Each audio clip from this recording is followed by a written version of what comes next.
Good morning for those here in the United States, and good afternoon, evening for those joining us from Israel.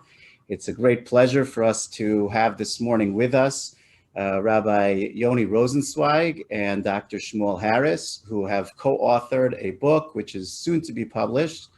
The book is called Nafshi B'She'elati and deals with issues of mental health and halacha.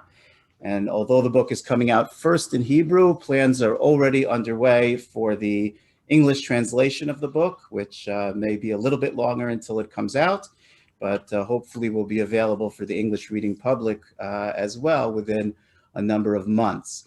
Rabbi Rosensweig is the rabbi of the Netzach Menashe community in Beit Shemesh, as well as a teacher in many different places around Israel and virtually around the world, and is also the author of several previous books. And his co-author, Dr. Shmuel Harris, is the founder and director of Mechon Devir, and he is a board-certified adult psychiatrist. He also treats many students who are referred by English-speaking programs, yeshivot, seminaries, kollels in Israel, and does a lot of great work helping the English-speaking community in Israel understand better and get educated about their mental health needs. So I'm really excited to be speaking to both of you today about this great endeavor that you've undertaken together, which is going to do so much for helping the halachically observant community learn more about how to interact positively with mental health issues. Okay, so just a reminder to everybody, I'm going to start with a few opening questions, but please put your questions as comments on our Facebook page, and we will do our best to field as many of your questions as possible as we go along. Okay, so I will start with you, Rabbi Rosensweig. I believe that, hold on, let me just spotlight only you and not both of us together. Okay. There we go. Okay, so I believe, if I'm not mistaken, that this idea of writing this book was yours originally, and then you brought in Dr. Harris to work with it on you. And I'd like to understand, or to help our audience understand, why did you think it was important to write, this specific book about this specific topic at this time? As a community rabbi of 10 years, I guess I was kind of a community rabbi in Australia for about 3 years, but certainly 10 years here. I received a few questions. I wouldn't say I received a lot of questions, but I received a few questions over the years about mental health. And, I dealt with them one at a time, as one does. But what I always found was that there was a real dearth of material on the subject. In other words, it's very hard to find anything really written properly on most of the questions that people ask. There are some conditions that rabbis are relatively well aware of. I would say OCD is one of them. People know a little bit about anorexia, but they don't know a lot about most of the things. And even something as common as depression, which, Dr. Harris will correct me, but I think a lot of people go through, is something which has been almost not written about at all. And individuals who suffer from depression have quite a few questions that they need answered. And it's surprising to me, or was surprising to me, at least at the time, that nothing was written about it. But like I said, I didn't really get a lot of questions about it. So one is tempted to believe that how many people already need the answers, but it's exactly the opposite. Slowly but surely you realize that it's not that people don't have the questions, it's that they're afraid to reveal what's going on with them. They don't want to tell anyone about what's going on. So I realized that, with this gaping hole in the halachic corpus, someone needs to take the bull by the horns and try and create at least some sort of preliminary work, that covers the gamut of questions that are out there. And since Dr. Harris and I have had a running chavrusa, more or less for about 10 years, we learned different things together. But I thought, well, he's an expert in his field, so there's no reason why he wouldn't be able to help me with this specific issue. And we started learning once a week for anywhere between an hour and 2 hours, to kind of like cover material and understand, a little bit. I would bring whatever I know about the halachic world, and he would bring his wealth of knowledge, in terms of the psychiatric material. And yeah, I learned little by little and understood kind of what was going on. But to answer your question, the need was simply the fact that I think that you will not find today a halachic topic out there that has not been covered significantly. I'm talking about a halachic topic that literally is needed by hundreds of thousands of people. And it's surprising because there are certainly niche topics that you could say, oh, like, of course no one's written about that. Like, why would anyone write about that? But this topic, which affects so many people, it's actually surprising to me that no one has done this so far. And so it's obviously sorely needed. And the moment that about a year and a half ago, the moment that I made my interest known, to be clear, I've been learning for 3.5 years with Dr. Harris. But the moment I made my interest known on Facebook, about a year and a half ago, the questions came pouring in. And today my wife asked me, is there a day that you don't deal with questions, about this topic? And I think the answer is no. I definitely, get questions these days pretty much every day, several questions a day. It pours in. Right. So I wonder if part of the reason why the issue was somewhat under-addressed, as you mentioned, some people may have felt uncomfortable sharing the fact that they had the mental illness or disorder, which led to the question. But the fact that once you made it known, then the questions pour in, is whether people didn't really recognize that rabbis were open, available, and willing to hear those kinds of questions. And so related to that, wondering, do you think there are some things, or what are the things that you think people in general might misunderstand the most about the relationship between halacha and mental health?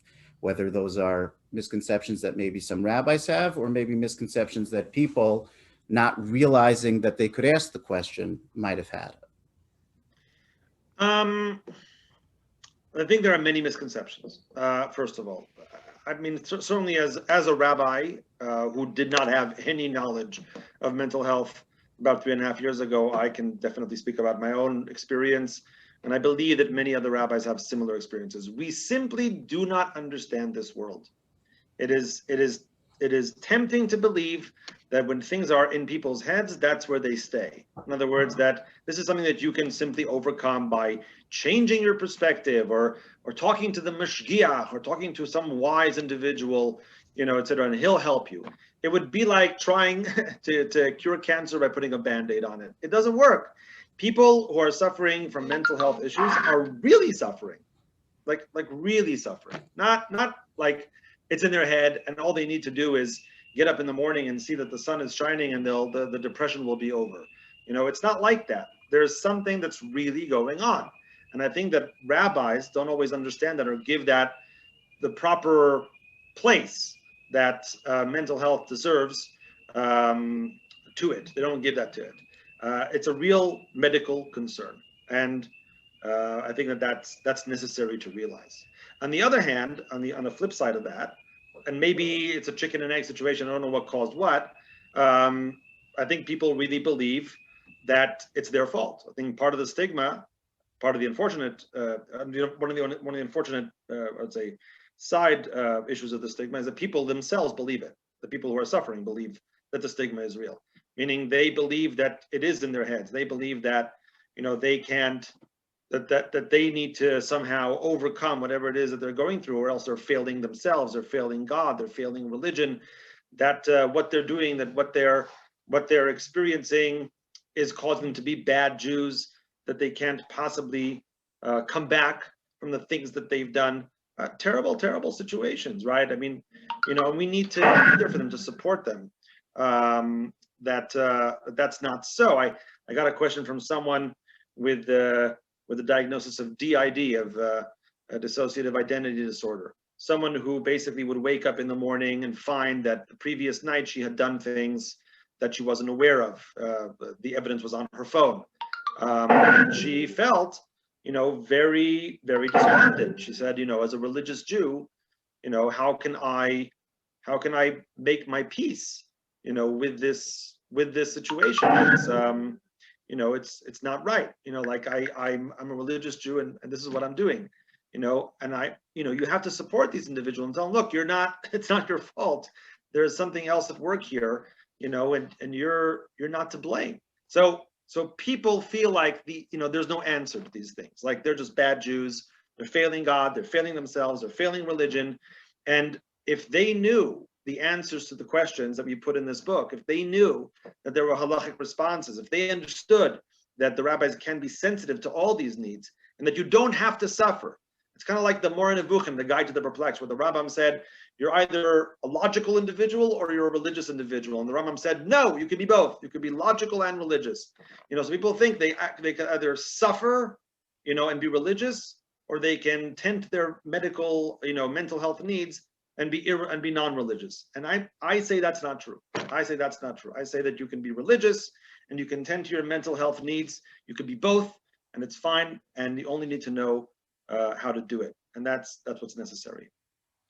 If I can add on just a couple of sentences to that, I think that a lot of what we try to achieve by writing this book is to create a language, a siach, a discussion, and to really address the stigma that mental health is categorized as. I mean, I think that's a lot what Refuat Nefesh is doing as well, to really break down the stigma and to make it, while of course, respecting people's confidentiality and privacy, but to really have some sort of a public discourse in a halachic framework that really shows that the halacha recognizes this and that it's something that's real and it gives it an expression and that people can ask and address, and that there are answers out there. And it definitely, by addressing the stigma, addresses this conflict that Rav Yoni is referring to in terms of being, a from religious person being versus dealing with the medical problems. There is no contradiction in that.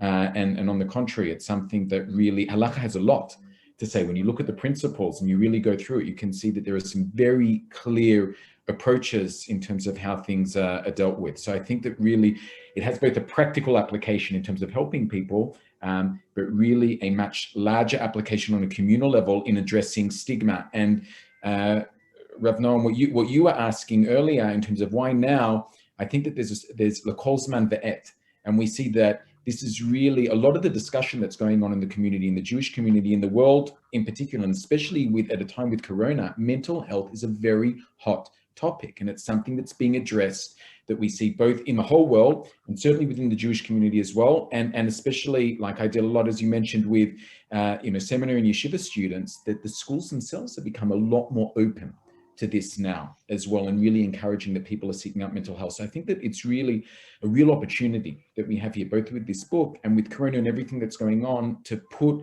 mental health and give it the respect and the airtime that it deserves to be spoken about and to deal with the stigma.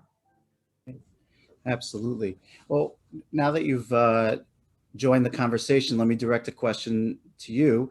Following up on what we said before about how we can better understand these issues and how we can help the community better understand them. So first of all, I just think it's I don't know if it's unique, but it's certainly unusual for a rabbi who's writing a halacha book to purposefully seek out a co-author with secular level expertise in the area that he's writing a book about, even completely outside of the area of mental health.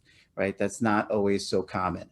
And yet in a certain way, it seems obvious, right? That if if one is going to be able to rule on a certain area of life or the world, one needs to understand and have help understanding the facts that exist there. So I'm wondering, in this particular area, your viewpoint as a mental health professional who's clearly, in the world of observant Jews, what are some of the things that you see that either rabbis or the world of halachic Jews in general might misunderstand or could benefit from knowing more about from mental health professionals? It's interesting. As you were asking the question, I'm sort of reminded about, I think any real halachic sefer, to be able to paskin on a halachic issue in terms of the metziut, to reality, requires a good understanding of that reality to be able to paskin correctly. If I'm not mistaken, even when Rosh Shlomo Zalman Zatzal was writing, his Svarim, Shmir Shabbat Hilchata, that there was a lot of yi'utz, consultation, together with experts in the field of electricity and the like, in order to come to an understanding of what the metziut is, in order to be able to paskin appropriately. I don't think mental health is any different from any of those areas, whether it's electricity or engineering, any area of health. And certainly mental health is the same. I think that what makes it a little bit more complex, as Rav Yoni mentioned before, is it's generally a world that Rabbanim in general are not familiar with. Or I wouldn't say not familiar with, it can be a little bit confusing because, at what point do we demarcate that this is not a problem in Musa and Midot, and it's really an area in mental health? And so that's where this sort of gray line can be a little bit confusing at times, because sometimes it's not a psychiatric issue, and sometimes it is a psychiatric issue. And that's why it sort of gets hard to demarcate those boundaries between, when is this clearly within the purview and under the aegis of a Rav, a Mashkiach, and that's where it needs to be worked on. Learn a little bit more Mesilat Yesharim, or no, this is already no longer a problem in Midot, and this person is really, really suffering and requires, the inclusion and involvement of a mental health clinician. I think that is where one of the greatest challenges is for Rabbanim and for people outside the area of mental health, is to try and recognize certain signs, almost like a first aid type of emotional health understanding, when is something no longer really just a religious issue, and it's something that has already requires the involvement of a mental health clinician. I think that's really one of the greatest challenges. That's obvious in the case of, someone who's got a cardiac or a pulmonary issue. No one's going to say, well, you need to be getting up a little bit earlier for shacharis. That's the reason why you're not breathing properly. Yeah, whereas by mental health, somebody who's really, beating themselves up over, not having sufficient observance, where really what they might be dealing with is obsessive compulsive disorder, and to say, look, you just really do need to have a little bit more kavanah in your davening, which might cause exactly the opposite effect of what we want, then it gets a little bit trickier. I think that's one of the challenges as well, in terms of things that need to be learnt, and a little bit of familiarity. It does require a little bit of familiarity in the rabbinic and the yeshiva world. Right. And interestingly, I've seen, sort of it go in two directions. One is where, maybe somebody who's not really qualified to be counseling the person at hand gives counsel anyway because they consider it to be a religious issue. And then other times when people, maybe hypersensitive to some of these concerns, are afraid to have any engaged conversation about somebody's emotional life with them, with the feeling, well, I better refer this person immediately to, to professional help. And a framing which, makes a lot of sense to me, and you can feel free to agree or disagree with it, is that, with any religious issue of any kind, it involves a human being, and a human being is made up of physical components and spiritual components, emotional components, relational components. And there's no such thing as something which is solely a religious issue, because religious issues reside inside of people. And part of us as people is our emotional health, whether we have an illness or disorder or not. And that all of us learning to talk more, think more about our emotional health, and not reserving that for people who are, ill in a particular way, would allow us to be able to have those conversations, and the continuum between who needs what kind of help be sort of less black and white and scary. Let me turn to some of the questions that we're getting on Facebook. And I would imagine that this first question will first go to Rabbi Rosensweig, and is really turning away from a halachic question and something more about framing our religious understanding in terms of mental health. One of the biggest issues that we confront as religious people is how to think about suffering and what that means about God's relationship with us. And somebody on the chat, Malka, asked, so you have somebody like herself who has suffered for 25 years in and out of the hospital. How can that person really maintain trust in God, that God really cares about them? And I think this question comes up for people with mental illnesses a lot, because sometimes the suffering is really very, very long-term and difficult to treat and feels really personal. So I'm wondering your thoughts on that. First of all, I should tell you that it's become apparent to me in the last year and a half, as I've been writing this book, and as I said, questions pouring in, that I need to write a second book. That the book on the halachic aspects covers one sort of question, and the question that you're asking now is a totally different kind of question, which is not halachic in nature. It's pastoral. It needs a different set of tools, and I think that here too, meaning there is room for a book. In other words, what I mean to say is, it's not like tzaddik veralo and all the classic answers that we give for why do good things happen to bad people are also relevant here. I think that it is worthwhile to tailor a response to some of the things that we hear from people going through mental health issues with regards to their emunah, their faith, their understanding of God and the things. And I have not written that book yet. Okay, so therefore, the question that is being asked now, I can't say that I've yet developed a response that I would, that would be my go-to response. Okay, but nevertheless, to answer the question, someone who is dealing with significant mental health issues over a period of time is obviously going to have a very complex, in my understanding, relationship with HaKadosh Baruch Hu. And it's not just about the pain, to be clear. Because when the pain is physical, then yes, people have questions.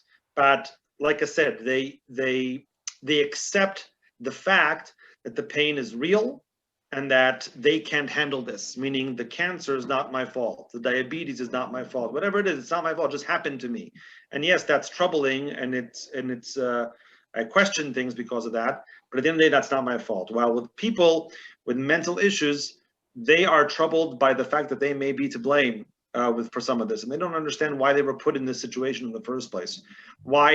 How much of this can I put on God? How much of this do I put on myself? How much of this can I overcome? How much of this can I not overcome?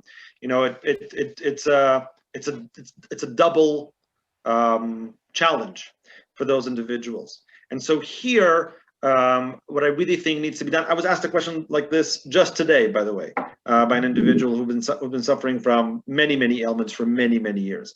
And I told this individual, I said, I'm not sure that I could just answer you over WhatsApp. Like after Corona's finished, maybe we can get together and sit down and talk, about your specific situation and how you feel. Because here you have to sift through. It's not a philosophical question. Like I've answered these questions from students. You sit in the library and you can talk over a cup of tea, about philosophy. This is not a philosophical question for this individual.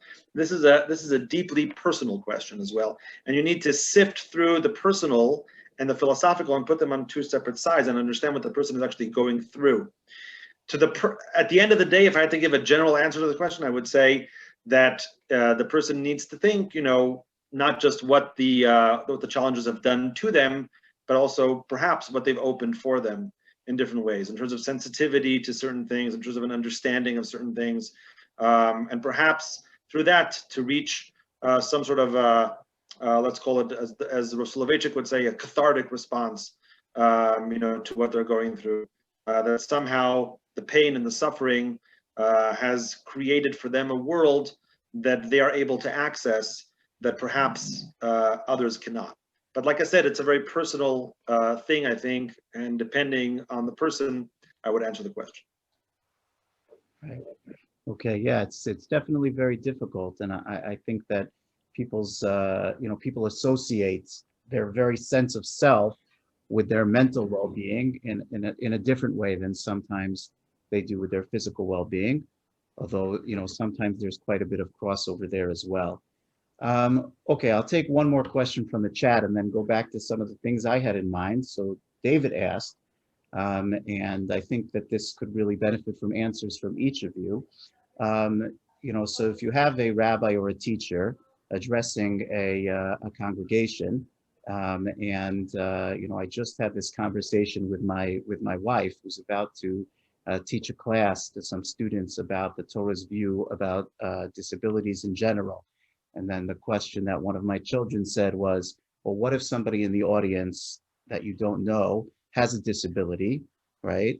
And then kind of the question was, well, we can assume that somebody does. So how do we enter into those discussions with sensitivity? The question was asked specifically in this regard, whether a content or trigger warning should be given before learning about parts of Tanakh that speak about, let's say, rape, if we're learning the story of Dinah, or perhaps very differently, if we're learning certain parts of Talmud, talking very technically and halachically about an issue like rape, or maybe we're learning about an issue of suicide, whether it's the story of, King Saul committing suicide, or learning again about the halachic issues.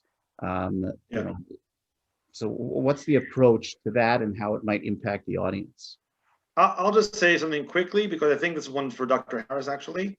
But I will direct Dr. Harris in the way that he's supposed to answer the question. So like a good thank rabbi. me later, Shmuel. But anyway, I'll explain. I think that, yes, on the one hand, that's correct.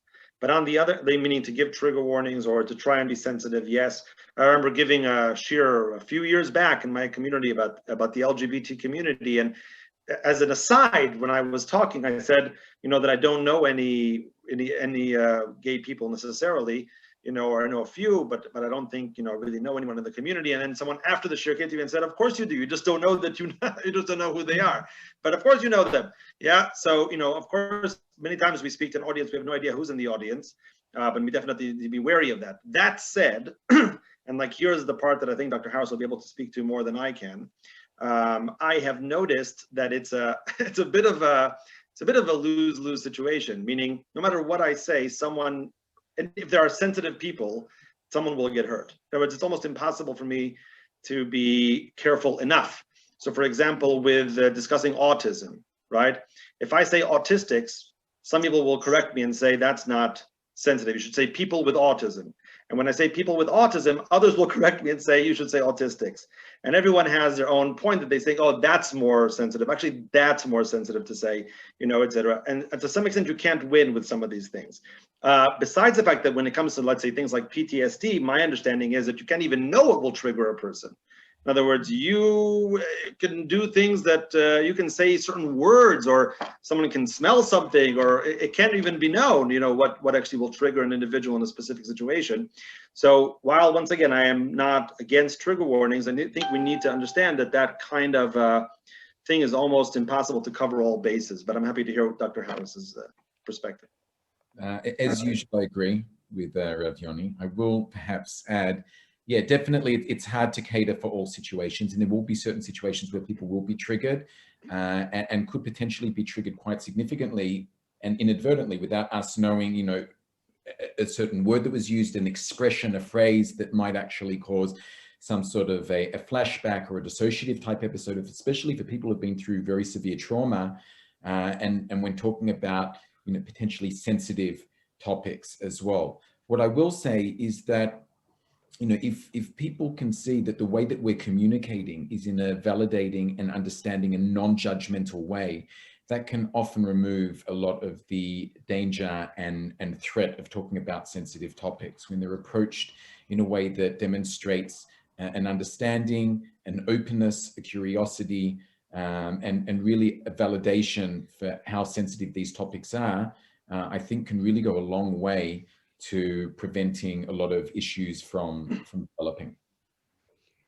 Right. And I think it's a particular challenge, at least for me, when we're dealing with halachic issues in the abstract.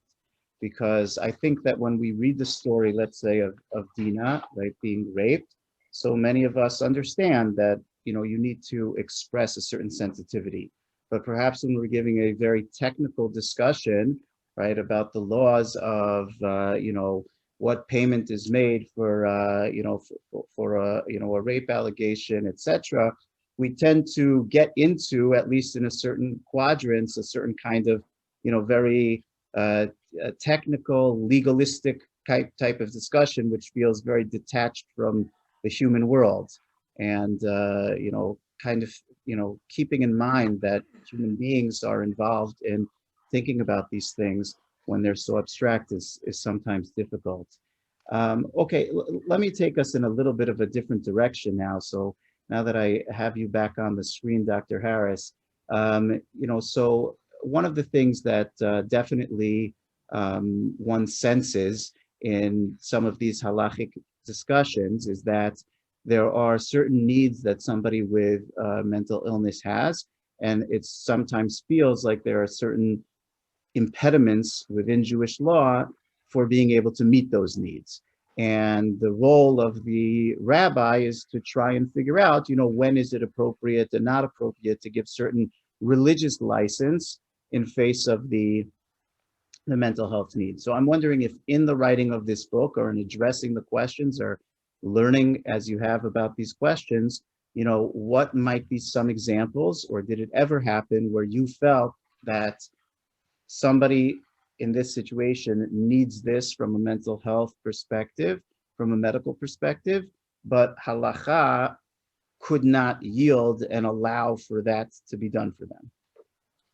It's a really important question. I think in general, halacha, there's always a solution that can be found. It might not be exactly what we thought or what the person who was asking the question thought should be the solution, but I think, what's really demonstrated in terms of walking the walk, this idea of collaboration between Rabbanim and mental health professionals, which is something that Rav Yoni and I have tried to do just in terms of writing this sefer and really thinking and working through some very sticky and difficult sugyas, and often not just the two of us, involving other Rabbanim. There were some very complex questions that we raised when we went together to Rav Osher Weiss, and that Rav Yoni asked to other Rabbanim as well in the writing of this sefer.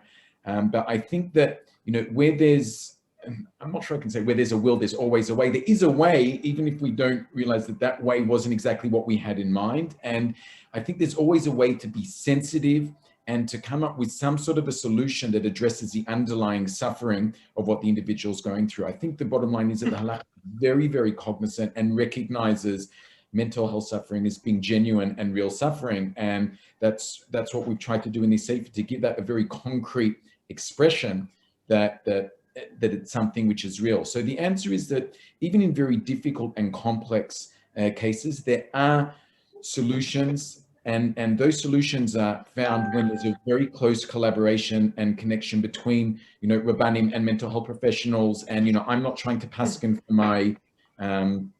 for my patients, even if there's an area of halakha that I'm familiar with, I would still encourage them to bring in their Rav into, complex halachic questions or halachic questions, and to work together with me. And that's something that I've experienced with Rav Yoni, and certainly in the writing of this sefer, that we've tried to achieve. Okay, so ultimately there is a way of finding that halakhically appropriate approach, which still meets the mental health needs. But if you could share with us, and maybe Rav Yoni would be the one to share with us, one or two of the examples where that was hardest to achieve, where the conflict between what the person needed emotionally or mentally and the halachic issues that lay behind it were most challenging to overcome. I can give you an example, sure. I'm happy to. I'll connect to what Dr. Harris said in a second, because it was very important. But I'll give you an example. I'll start off with the example. There was a girl who sent me an email who was suffering from trichotillomania. So that's hair pulling disorder, where she sent me pictures, meaning I could see that she was basically bald in certain parts of her head. It was very, very significant. And I think people sometimes they don't realize how bad these things are. In other words, you say to someone, okay, this is a person who pulls out their hair. So they're okay, they pull out their hair. Like, I mean, it doesn't sound great, but like, what's the big deal? So I don't think they understand someone who pulls out their hair on that level, right? They're not going outside. They're not interacting with other people. They're wearing hats all the time, even though they don't need to be wearing hats because they're just embarrassed with how they look. It stops them from functioning in society, in a significant way. I'm not talking about someone who has maybe like not a significant hair pulling issue. I'm talking about someone with a significant hair pulling disorder. This person told me that the only thing that has worked for her in terms of stopping her from pulling hair was to do some sort of a weaving or sewing or crocheting, something to do with her hands that's creative in that sense. That's the only thing that has helped her to stop herself from doing so. And the question for Shabbos, of course, became acute, because, then what you gonna do? Like pulling hair, obviously not good. Yeah, but she's doing that because she can't help herself. And crocheting and weaving and sewing on Shabbat is a deoraita. It's a Torah prohibition. She's not in any pikuach nefesh, right? It's not, obviously, this is not a situation where it's life-threatening, in any way. How can we allow that? And the answer is we can't. I mean, I'll be very honest. That was maybe the one question that I've ever gotten that I can say straight out, I could just no, like you can't do that, like that's a problem. But even though that's true, right? This person wrote to me not from here, from Israel, but from Chutz La'aretz. I mean, the right thing to do in that situation, and I told her, is exactly what Dr. Harris said before. Meaning, I do believe that this can be solved. What needs to be done is for me, the rabbi, or some other rabbi, to sit together with her and the therapist in a room, and figure out what can be, switched for what she was offering. She was talking about something that's a deoraita. Can we work out something that's derabanan, that's rabbinic, in nature? Can we knock it down, in that sense? Maybe that has to do with, the rabbi figuring out what kind of activity within that field can only be termed a derabanan. Maybe it has to do with the therapist offering a different kind of activity that would be less, halachically fraught. Like that's exactly what needs to happen. Those are exactly the kinds of cases where we need this sort of cooperation in order to make sure that the result is that she's all right, because I'm positive it can be done. I just, once again, what the thing that she was asking, that can't be allowed. But the fact that she thinks that's where the solution is doesn't mean that that's where the solution is. But I do believe that the solution is somewhere, and we just need to sit down and figure out what it is. Mm-hmm. So sometimes it's really about opening up the box and recognizing that the question which is being asked is larger than can I do this, and a greater question of how can I meet my mental health needs while following halacha. And then if we're looking at it in that larger way, we can work together to find the solution. Yes. Okay, so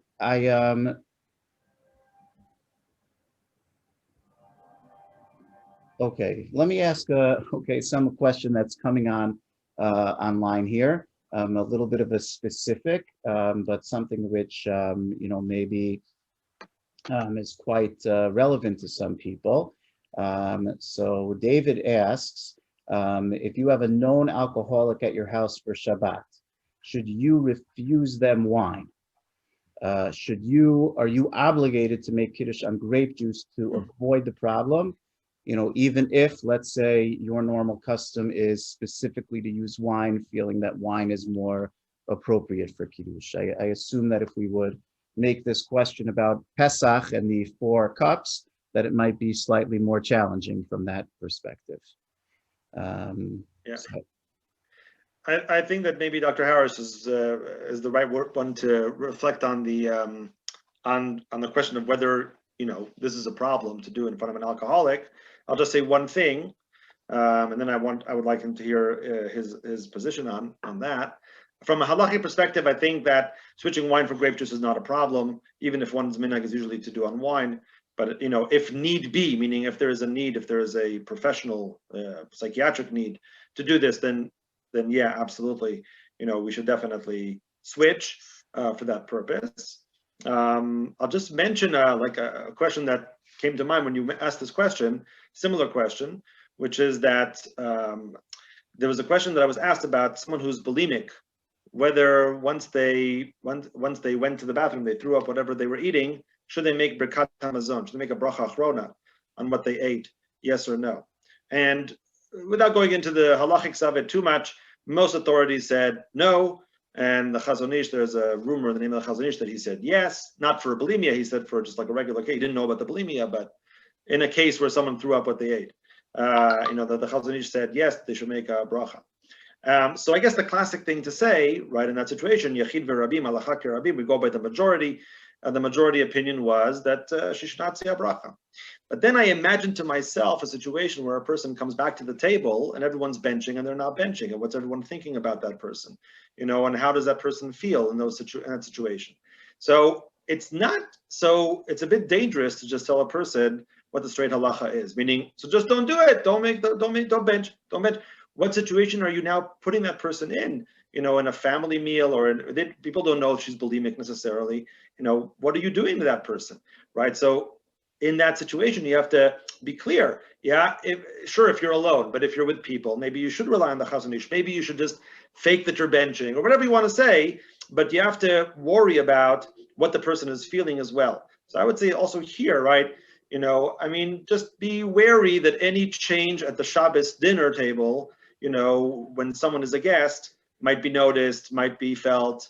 It's just important also to take into account the feelings everyone involved. Make sure that you're not putting them on in the spotlight. Oh, why don't we have wine today? What's going on? Yeah. Oh, we have an alcoholic at the table. Great. Yeah, that's not. We should be careful. We should just be wary and sensitive to the kind of situations that we're causing. So we make kiddush from grape juice in our house. Not necessarily for that reason. I would say regarding this particular case, which touches on a general cloud that Rav Yoni and I were grappling with throughout the writing of this book, is that there are certain cases where we would say kol mikre legufo. We really need to understand what the particulars and specifics are of any given case. When we talk about an alcoholic, there are certain people, and I know who have grappled with alcoholism, where that's not an issue for them. The fact that, everyone's drinking alcohol around them, they're very strict in terms of even counting their days of sobriety, and, it's something that they're very, very particular about, and they're not worried that everyone's drinking around them. That for them is not an issue. For other people, it will be more of a challenge. And I think, again, there's a certain common sense approach that needs to be taken here. Certainly being, forewarned is forearmed, or understanding what the challenges are for this particular individual. If you already know that they're an alcoholic, and that's going to be a challenge as the balabait, being able to show a certain sensitivity and understanding what the challenges might be, and to be able to cater for that. If they say, look, if I see that you're drinking alcohol, there's alcohol on the table, I'm really going to lose it, then I think that there is a certain achrayus and a responsibility that I would have as a balabait to try and make sure that I'm not being lifnei iveloti temechsho. I think that's really what we would be dealing with in such a situation, by placing actively this stumbling block before them. But again, it requires sensitivity, common sense, and thinking a little bit ahead with those sorts of situations. Where do we extend it to? Somebody who has an eating disorder, and how then, how do we deal with a meal?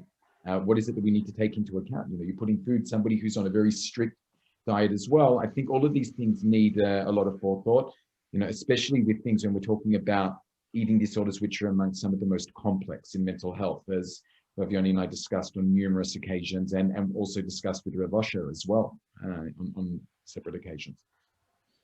Right. Yeah, and it's definitely very tricky as people are different, and we don't always know the full story when we are not the person that they've consulted with, and so it's certainly an area. But I think I would go back to what you before said, Dr. Harris, about being a presenter, teaching a class, and trigger warnings. Is that, as a host, if it's clear that we have sensitivity and care and are approaching things, concerned about the well-being of the people at our tables, then often, that can go a long way towards making people feel comfortable, regardless of exactly the choice that's made. Can I Okay. add one little Yeah, thing to that? I think it's an absolutely. important Sure. point. But there's a certain dialectic or tension. On the one hand, we want to be sensitive to others by not speaking about things and respecting people's confidentiality and privacy. And these are personal issues, as you've mentioned before. Physical issues are sort of something that are external to us. Really, Adam Sheba Adam is, this sense of self, who we are, which very closely touches on mental health issues. And that's why we're especially sensitive to it.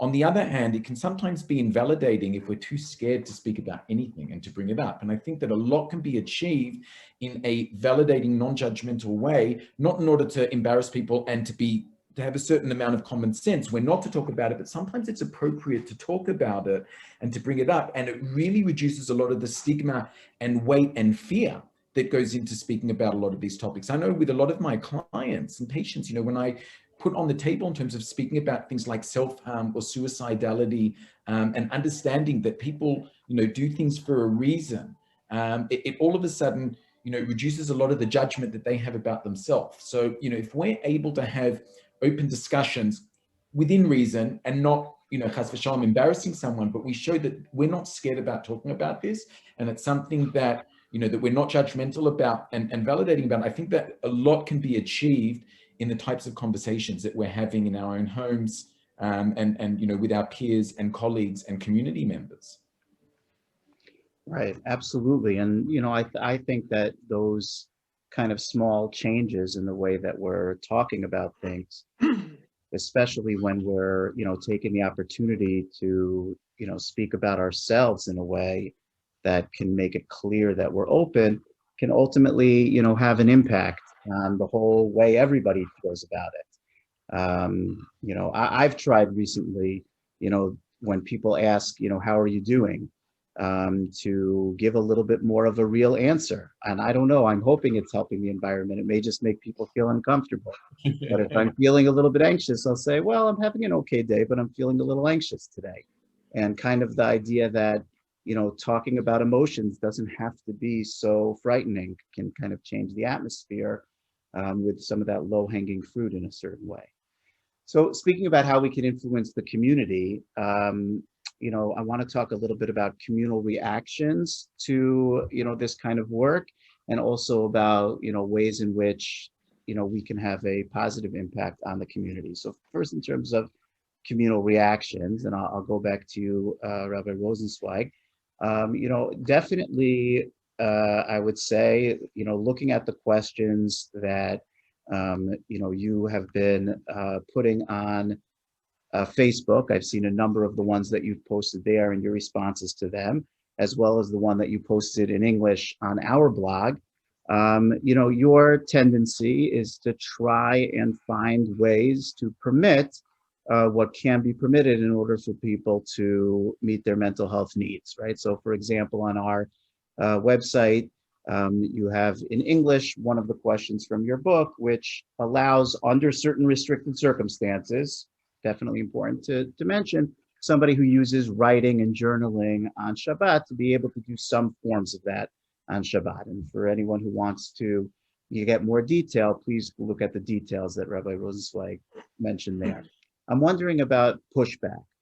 Have there been situations when you've gotten pushback from other rabbis or from some of the, let's say, more senior rabbis that you've turned to about some of that permissiveness, let's say, or perhaps are you expecting some of it when the book comes out? That's a good question. I'll explain. The answer is that it's important to realize that when we wrote the book, I decided to address some of the major questions by going to several leading rabbis, leading poskim here in Israel and in America. And I'll quickly just say a few of the names, not for the purpose of the name dropping, just so that you'll understand the kind of work that was done.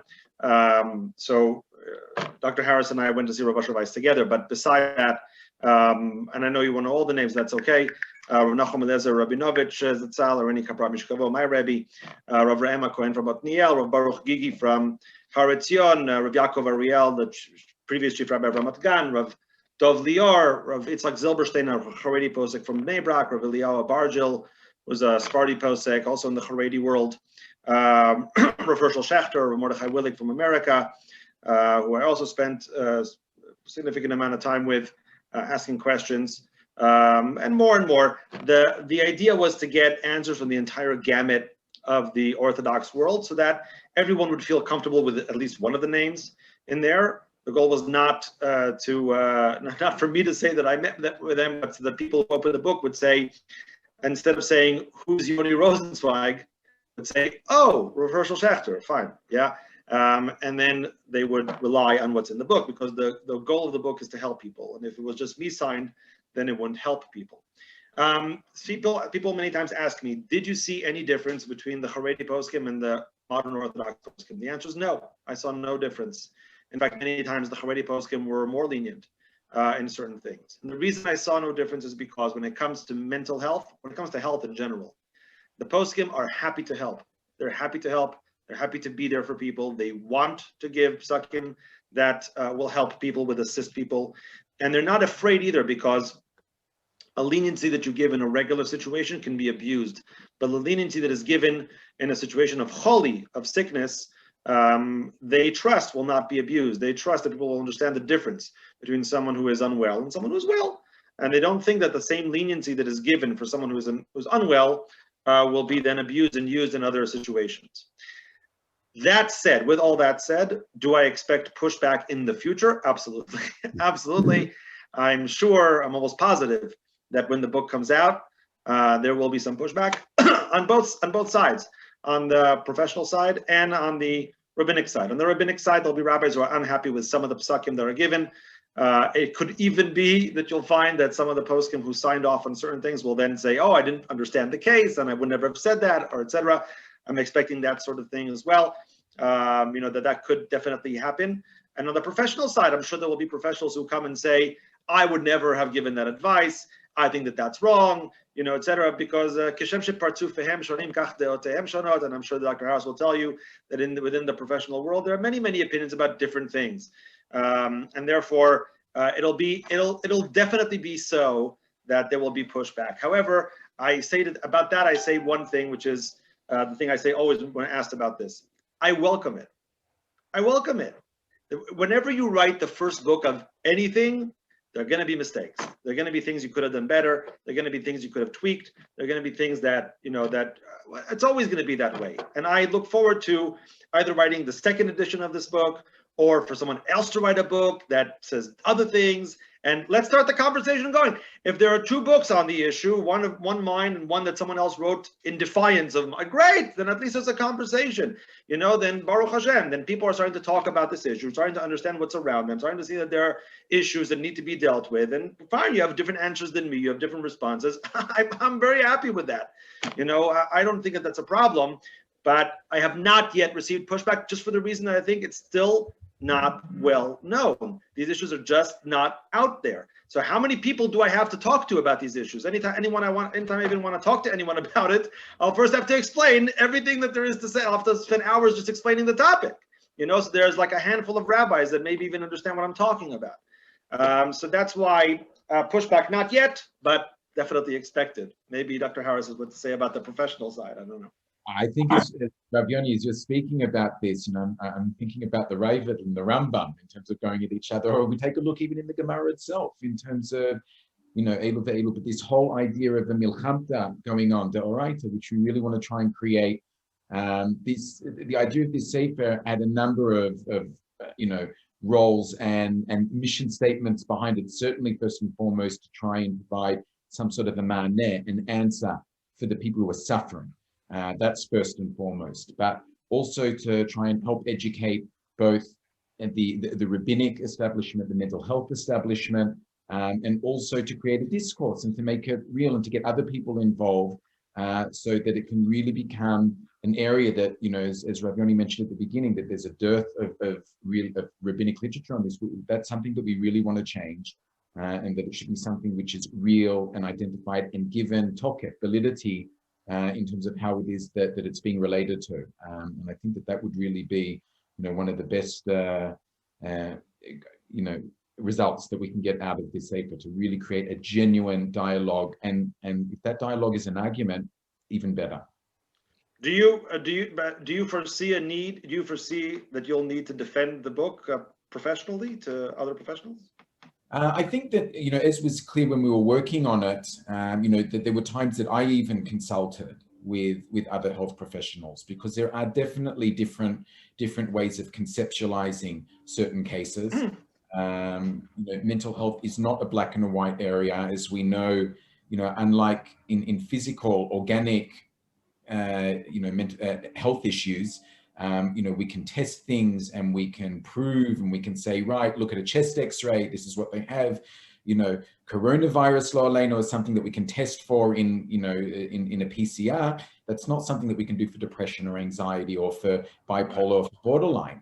And so, when that obviously is going to lead to a difference of opinions in certain cases and how we conceptualize and understand. I think that, at times there will be, disagreements with how we conceptualized certain cases. I would like to believe, though, that there would be overall an agreement in terms of how we've approached certain cases, irrespective of a certain case, but looking at, a psychotic depression or bipolar disorder or schizophrenia, when we're trying to work that into halachic classification, that there would be a recognition that, yes, everybody would agree that this really is a chole sheyesh bo sakana, or in cases where it's a chole she'ein bo sakana. That in many cases that there will be a general agreement over those types of general klalim and approaches. Well, let me just, I guess, press the point just a drop more before moving on to a couple of closing questions. I guess some of the pushback that I'm wondering about, and I, certainly hope it won't be, is when we're talking about, allowing something based on the designation that somebody is ill.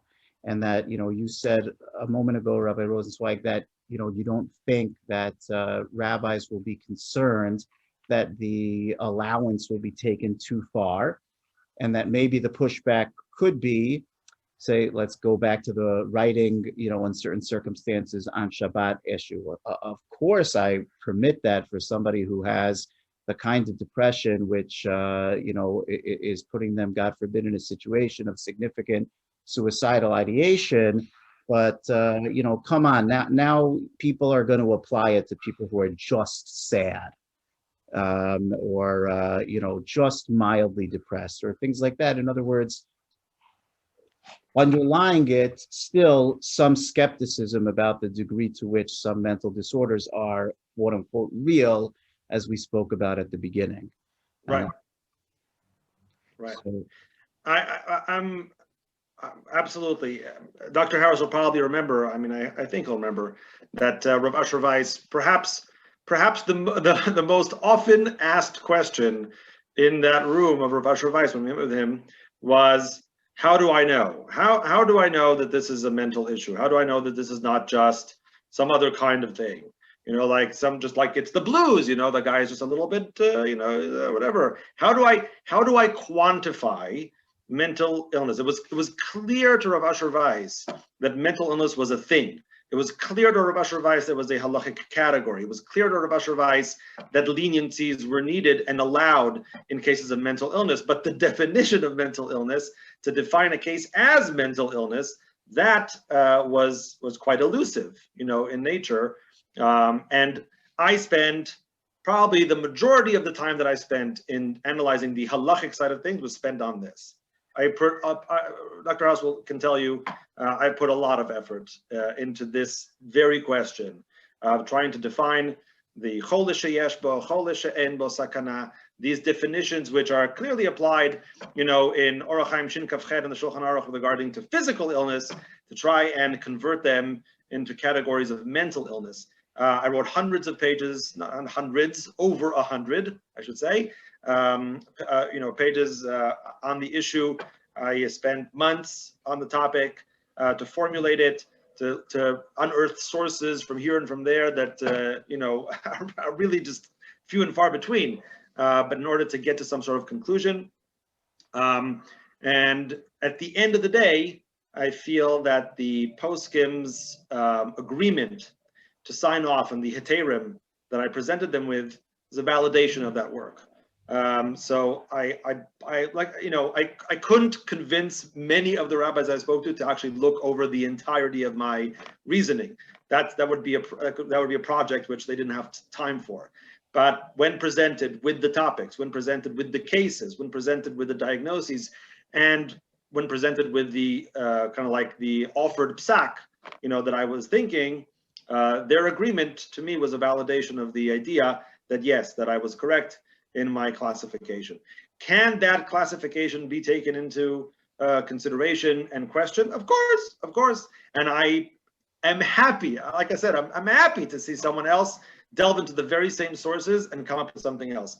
It was not a simple thing to do. It was not a simple result to achieve. It was maybe the hardest thing that I had to do in analyzing the sources.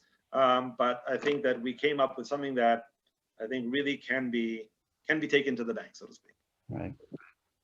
I just, I guess I have a hope, and then I'll go to the closing questions, which maybe broaden the issue a drop, is that, my, certainly less erudite than yours, but my impression of the halachic literature regarding physical illnesses is that, when it comes to these issues, there's a very wide berth given for, if it is doubtful, a possibility that this is something dangerous, that nobody questions after the fact or wants you to question during the moment.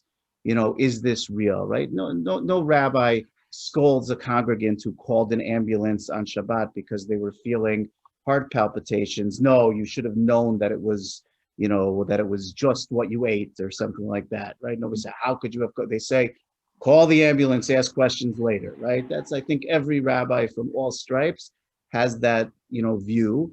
And that, my hope is that in areas like this, people will take it like that also, that of course there may be a time here and there where somebody employs something which they didn't need to, but that the overall turning of the leaf of people recognizing that these approaches are available for mental health issues is a greater boon to the health of our community than whatever possible dangers halachically there might be. You should know that, just as an aside to that, Dr. Harris and I sat, I think, maybe more times on that seif, on that part in the book than we did on any other issue. In other words, what's called safek pikuach nefesh. So pikuach nefesh, yes, but safek pikuach nefesh. In other words, when can we say that something is a safek?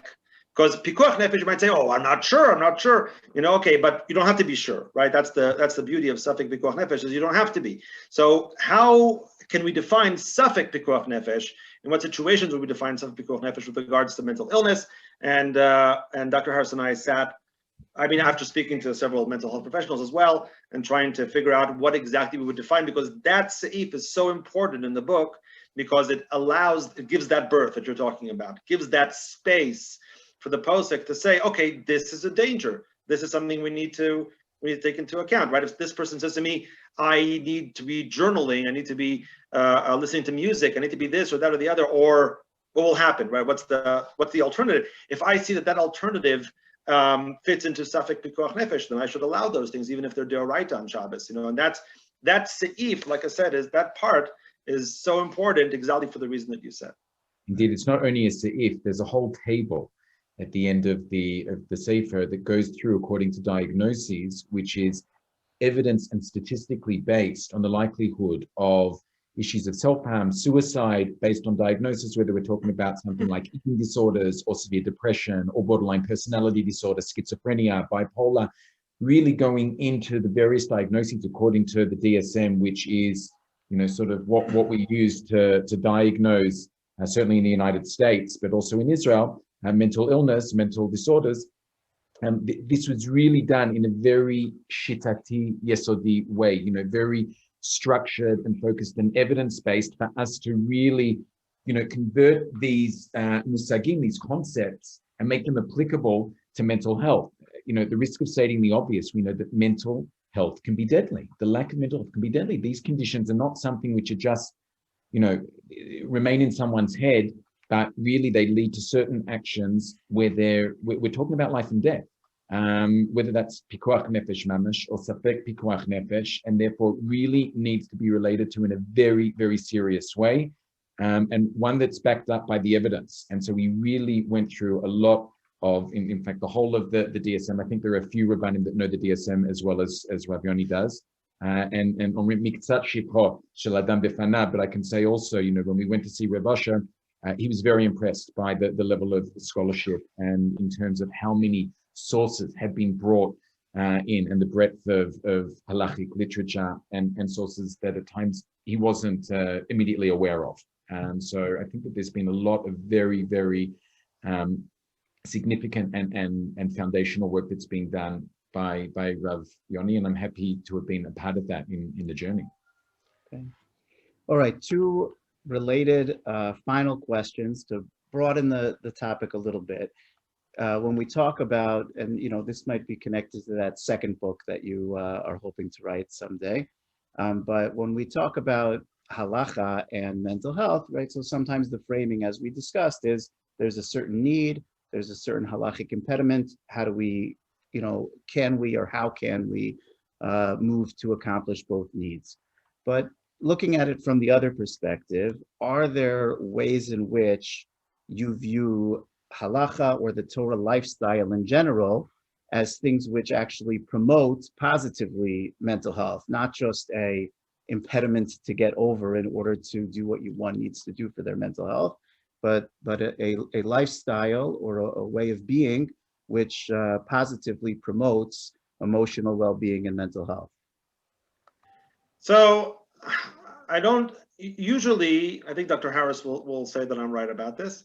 Usually I have a pretty good instinct for mental health and halacha and what should be a good direction to go in from both perspectives, just instinctually without having any knowledge. And then I run it by him when he tells me whether I'm right or wrong.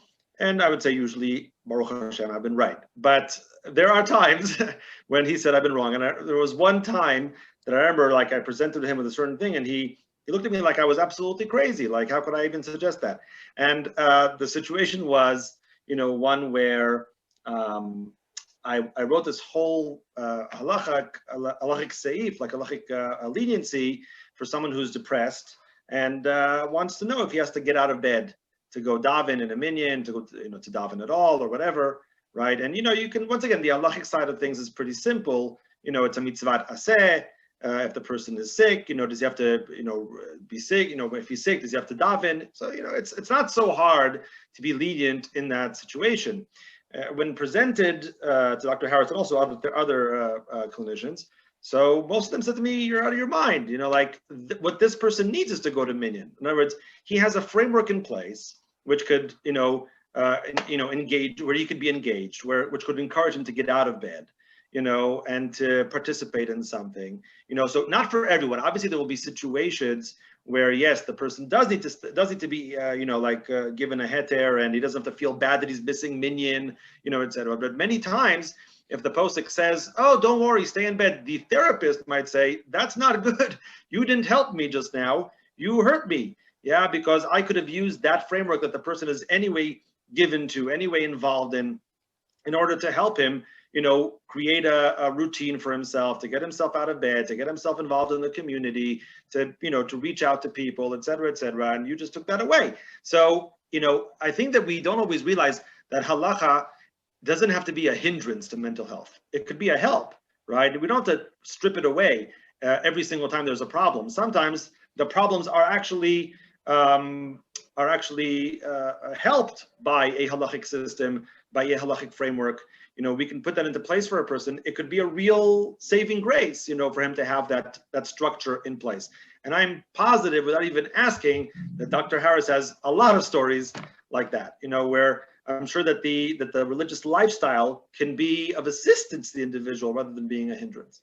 What comes to mind immediately is, you take a look at Hilchot Havilut and the whole structure that really allows the people to work through and what we'd say process the loss of someone who's dear to us in a very healthy manner, certainly from a mental health perspective. In fact, I was learning more at Katan, the third parak, with my son yesterday, and he was bothered by the fact, he said, well, hold on, if the regal happens, it's mafsik, the whole process of Shiva, where Shabbos doesn't, but it's oleh, in a minyan. So, how does that work? On the one hand, it's good that it stops Shiva, but maybe it's not such a good thing, because maybe Shiva actually does help the person. He's 10 years old, and I was very impressed with that insight, that really there's a lot about halacha and structure and communal structure that, please God, we should return back to normal at some stage, and be over and done with this real challenge to many of the halachic structures that we're really struggling with. And you can see how much people are struggling with. You really see when you take something away,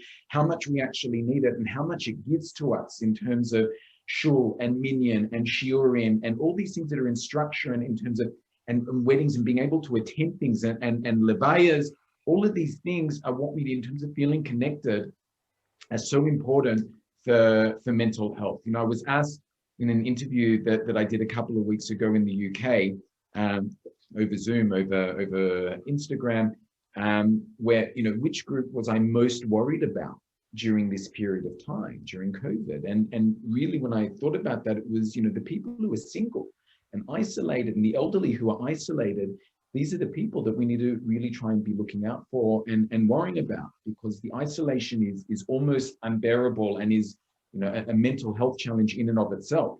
And that's often what, mental health challenges do. It isolates people, and the stigma isolates and separates. And really that's what we're trying to do is to connect and to have people connected to families and shuls and communities. And the way to do that is by giving them recognition and validation that we understand the suffering and we can recognize that really helps connect them. And there's, good studies that show vis-a-vis ideation to action in terms of suicide, the idea of pain that a person's suffering with now, hopelessness, that they don't think in the future that anything's going to change, but also disconnect.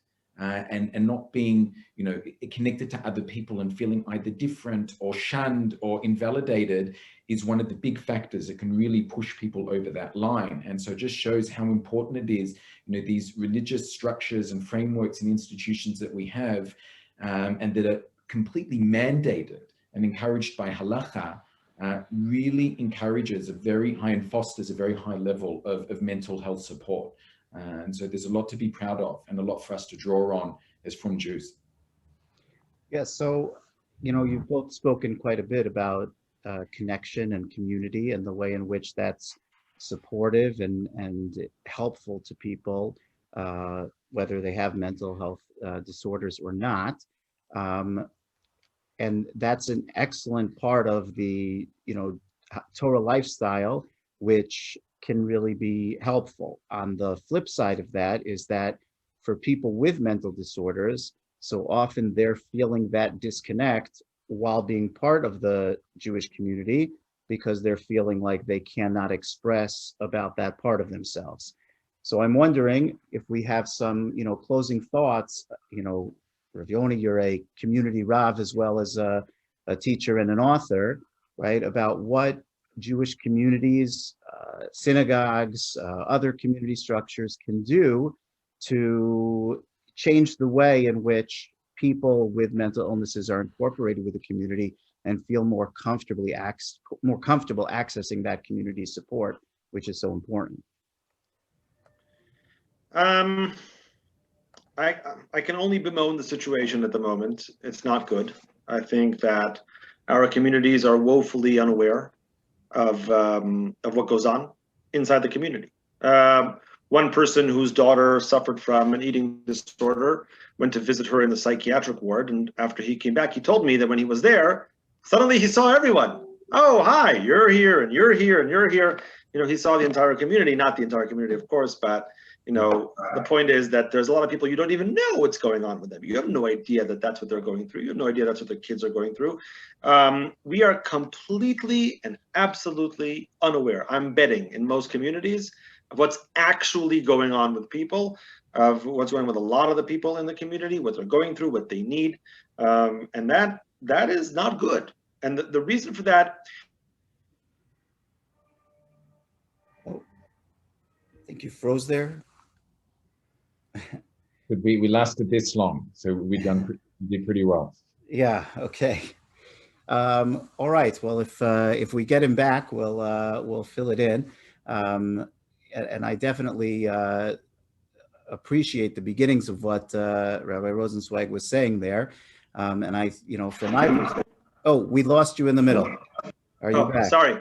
Yeah, you were Sorry, just saying that people are woefully unaware and don't recognize and see some of the needs that are in their own communities. Okay, I think we're stuck again. Yeah, we're stuck again. So let me just fill in and say that, one thing that I think and can make a real big difference is to change our language in some of our, basic community services so that they're clear that we want to ask, we want to know this information. So for instance, if you have a, synagogue that has a, list that they put together for the different sick people that they're going to pray for, right? So just like our name of our organization comes from the actual prayer for the sick, right? Where we pray both for refuat haguf, for physical well-being, as well as for refuat hanefesh, that we make that explicit also. We say, please, if anyone in your family is either physically or mentally ill, please let us know so that we can pray for them. And we say as well, we have, many communities have an organization that prepares meals and other kinds of things for people who are ill, that it explicitly asks, if you or one of your children is in the hospital for a physical ailment or has a long-term mental health illness and needs help, please reach out to our Chesed committee for help. Things like that, so that it's not something hidden or unusual, but it's talked about really explicitly, can be the starting of some of the things we can do as a community. I think more Facebook Live sessions like this as well. This what's going to be a difference. Absolutely. And just thinking about it, I think promoting it, that shuls are hosting and having discussions on the topic, I think is what will create a sea change. Right. Absolutely. Well, I'm sorry that we lost Rabbi Rosensweig at the end there, but we had him for almost the entire time. And we really look forward to, he's back. We really look forward to the upcoming book coming out. I know that I'm going to grab a pre-order as soon as it's available, and I hope that everyone out there in the audience will as well. And tremendous amount of luck to both of you in the amazing, important communal work that you both do. And thank you so much for taking your time. Thank you very much for having us. Thank you very much. Be well.